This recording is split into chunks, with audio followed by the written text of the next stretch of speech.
நீ தோற்று போனால் உனக்கு தோள் கொடுக்கும். நீ வெற்றி பெற்றால் உன்னை தோளுக்கு மேல் ஏற்றி வைக்கும். நீ தவறு செய்தால் கன்னத்தில் பலாறு அறையும். நீ துவண்டு போனால் உன்னை பலப்படுத்தும். கூட நட்பால கெட்டு போனவங்களும் இருக்காங்க. அதே போல் அழகான நட்பால நல்லா வாழ்ந்தவங்களும் இருக்காங்க. கடவுள் மற்ற எல்லாவற்றையும் தேர்ந்தெடுப்பதில் அடுத்தவரின் தலையீடை வைத்துள்ளான். ஆனால் நண்பனை தேர்ந்தெடுப்பதில் மட்டும் உரிமை நமக்கு மட்டுமே கொடுத்துள்ளான். மறுநாள் அவனுக்காகத்தானே ஸ்கூலுக்கே போவோம்.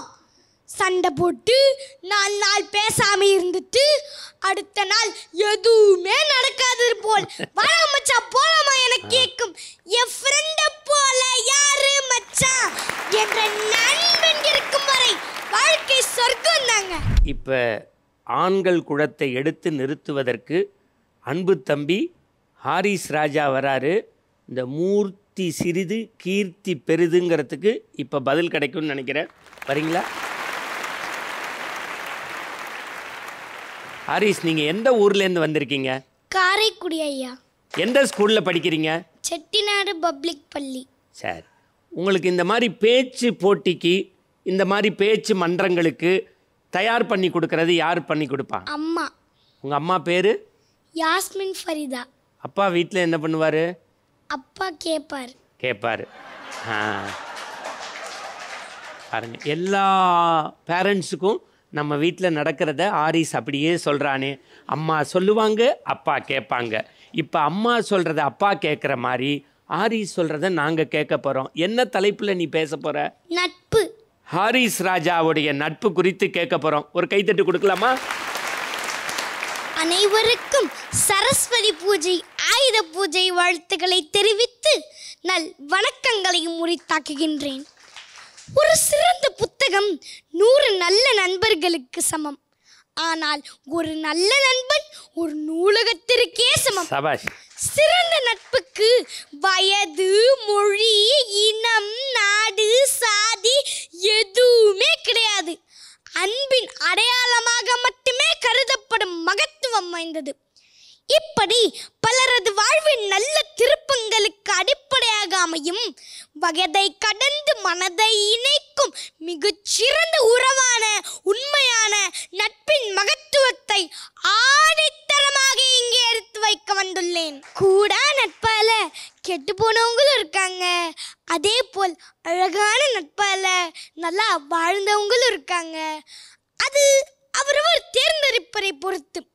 அதற்கு தானே நம் வாழ்வின் வழிகாட்டியான திருக்குறளில் ஐயன் வள்ளுவன் யாருடன் பழகணும், யாருடன் பழகக்கூடாது, எது தீய நட்பு என்று 5 அதிகாரங்களில் தெள்ளத் தெளிவாக தந்துள்ளானே.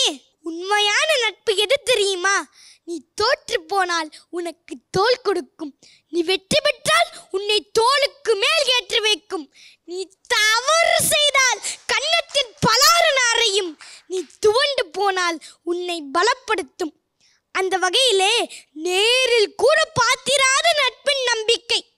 தான் இறக்கும் தருவாயில் தனக்கு அருகே தன் நண்பன் வருவான் என்று இதமுறுக்கச் சொன்ன கோப்பெருஞ்சாளன் பிசிராந்தையார் நட்பு. தன் தாய் அழைத்த போது கூட வராமல் எதிரில் நிற்பது தன் ரத்தம் என தெரிந்தும் துரியோதரனுக்காக தன் உயிரை கொடுத்தது கர்ணனின் நட்பு. விவேகானந்தர் சிக்காகோ செல்வதற்கு காரணமாக இருந்தது அவருடைய நண்பர் பாஸ்கர சேதுபதி என்ற நட்பு. அதனால்தான் கடவுள் மற்ற எல்லாவற்றையும் தேர்ந்தெடுப்பதில் அடுத்தவரின் தலையீடை வைத்துள்ளான். ஆனால் நண்பனை தேர்ந்தெடுப்பதில் மட்டும் உரிமை நமக்கு மட்டுமே கொடுத்துள்ளான். பெற்றோர்களாகட்டும், ஆசிரியர்களாகட்டும், மனைவியாகட்டும் தான் சொல்வதை தான் கேட்கணும் என்பார்கள். ஆனா நண்பே மட்டும் தாங்க உனக்கு பிடிச்ச செய்டா மச்சான் நான் தோள் கொடுப்பேன் என்பான். அடி வாங்கி அடம் பிடித்து அழுது புரண்டு அம்மாவின் கால்களை கட்டிக்கொண்டு கதற கதற முதலில் வகுப்பறைக்குள் நுழையும் போது கண்ணீரை துடைத்து நான் இருக்கேல என்று சொல்லும் பள்ளி நட்புதான் நட்பின் முதல் படி. மறுநாள் அவனுக்காகத்தானே ஸ்கூலுக்கே போவோம். சண்டை போட்டு 4 நாள் பேசாம இருந்துட்டு அடுத்த நாள் எதுவுமே நடக்காது போல் வர மச்சான் போலாமா என கேட்கும் என் ஃப்ரெண்ட போல யாரு மச்சான் என்ற நண்பன் இருக்கும் வரை வாழ்க்கை சொர்க்கம் தாங்க. தோழனின் தோள்களும் மண்ணை மாடி அவன் தூரத்தில் பூத்திட்ட தொப்பல் கோடி. ஆம், முகத்தில் தெரியும் அழுகையும் சிரிப்பையும் காண்பது உறவு. அழுகைக்கும் சிரிப்புக்கும் பின்னிருக்கும் காரணத்தை கண்டறிவது நட்பு. இதோ இந்த சரஸ்வதி பூஜைக்கு தன் மாற்று மத நண்பனின் புத்தகத்தை வாங்கிக் கொண்டு போய் சாமி கும்பிட்டு சந்தனமிட்டு தரும் பேரமற்றது நட்பு. தனக்கு மட்டும் அல்லாமல் அடுத்தவருக்கும் கொடுத்து உதவ வேண்டும் என்ற எண்ணத்தை தூண்டுவதே நட்பு தானே. பசி என்று சொன்னவுடன் அடித்து பிடித்து சமைத்து ஊட்டி விடும்போது அன்னையாகிறான். துன்பங்களிலும் தோல்விகளிலும் துவண்டு விடும் நம்மை தூக்கி பிடிக்கும் போதெல்லாம் தந்தை ஆகிறான். நாள்தோறும் நாம் காணும் இன்ப துன்பங்களில் பங்கு கொண்டு நம்முடன் வாழும்போது உடன்பிறப்பாகிறான். தன் நிலை மறந்து தடுமாறும் போதெல்லாம் தோள் கொடுத்து தேற்றும் போது துணைவியாகிறான். நம்மை நோக்கி வரும் சோதனைகளை எல்லாம் சாதனையாக்க போராடும் போது அவன் கடவுளுக்கே போட்டியாகிறான். வாழ்வனைத்திலும் பங்கு கொள்வான். தனக்கென ஒரு வாழ்வு உண்டு என்பதை மறந்து அவன் மூச்சு காற்றின் நோக்கமெல்லாம் நம் புன்னகை மட்டுமே என்பான். இப்படி ஒருவரை உங்கள் வாழ்வில் சந்திக்க நேர்ந்தால் அவரை நட்பென்று சொல்லி கட்டி அணையுங்கள், விட்டு விடாதீர்கள்.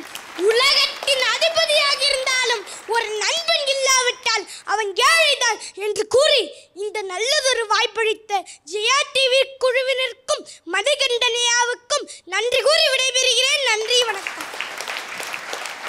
மச்சான், உன்னைய நான் கட்டிக்கணும் போல இருக்கு. அதுக்கு பதிலாக ஒரு கைத்தட்டு கொடுத்துட்றோம். நன்றி ஐயா. வீட்டில் 1000 சமையல் பண்ணாலும் அதில் கடுகு போட்டால் தான் சூப்பராக இருக்கும். அதுக்கு ஒரு வார்த்தை சொல்லுவாங்க, கடுகு சிறுத்தாலும் காரம் குறையாதுன்னு. உண்மையிலேயே கடுகை பார்க்கும் போதெல்லாம் எனக்கு ஆரிஸ் தான் ஞாபகம் வராரு. ஆனால் அது காரமாக பேசியிருக்காருங்கிறது இன்றைக்கி தெரிஞ்சிருக்கு. எத்தனை பாராட்டுக்கள். இதை பார்த்து கொண்டிருக்கக்கூடிய நிறைய குழந்தைகளை பெற்றோர்கள் சொல்லுவாங்க, தமிழ் பேச்சாளர்களுக்கே வராத ஒரு செய்தி என்னென்னா, ஐயா இறையன்பு ஐஏஎஸ் எழுதுவார், பேச்சாளர்கள் உடல் அசைவு மொழியில் கவனம் செலுத்தணும்னு. ஒரு உடல் அசைவு மொழியோட ஒரு சின்ன குழந்தை எவ்வளவு ஏற்றம் இறக்கத்தோட. உண்மையிலேயே சொல்கிறேன்யா, சரஸ்வதி இன்றைக்கி தான் ஏன் சந்தோஷப்படுவா இந்த மாதிரி ஒரு பிள்ளையை பெற்றது. கண்ணா, உன்ட்ட ஒரே ஒரு கேள்வி. இதுக்கு மேலே நட்பை பற்றி ஒரு உச்சத்தை தொட்டு ஒருத்தர் பேச முடியாது. உங்கள் அம்மா பேரும் அப்பா பேரும் தெரிஞ்சுக்கலாமா? எங்கள் அம்மா பேர் யாஸ்மின் ஃபரிதா, எங்கள் அப்பா பேர் கார்த்திகேயன். பொதுவாக உனக்கு நேரில் தானே திஷ்டி சுற்றி இருப்பாங்க. இப்போ எல்லா பெற்றோர்களும் டிவியில் உனக்கு திஷ்டி சுற்றுறாங்க. நீ 100 வருஷம் நல்லா இரு ராஜா. நன்றி.